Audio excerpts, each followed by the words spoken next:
ter ding in kan hello ngày chiang a thiên lung run cà phê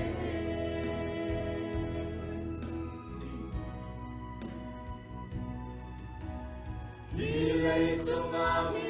rum ha song an i lom khâu lâu an nun a na ngam khâu lâu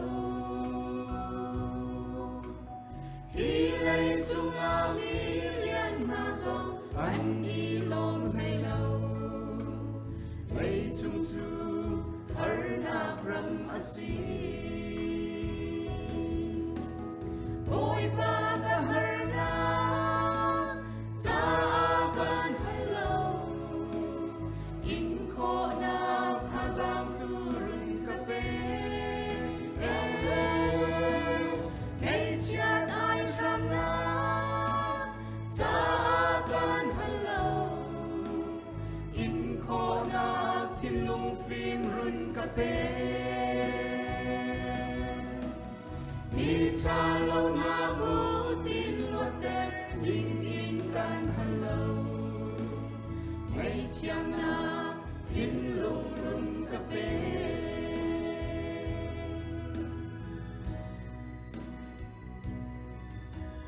hi lei chung i nun na ka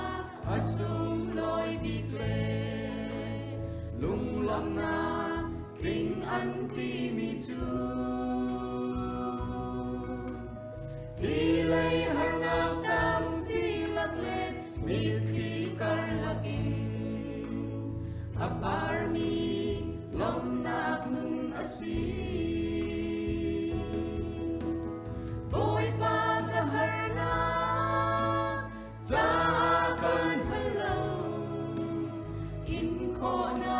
tha giang tu run ka pe ngày chia ai ram na cha kan hello in kho na thiên lung phim run ka pe mi cha lâu na ku tin luật ter ding in kan hello ngày chiang na thiên lung run ka pe boy pa ka har na cha kan hello in kho na tha giang tu run ka pe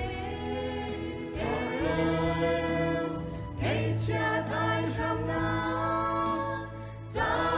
kan hello in kho na thiên lung phim run ka pe mi cha lâu na gu tin luật ter ding in kan hello ngày chiang na thiên lung run ka pe ngày chiang na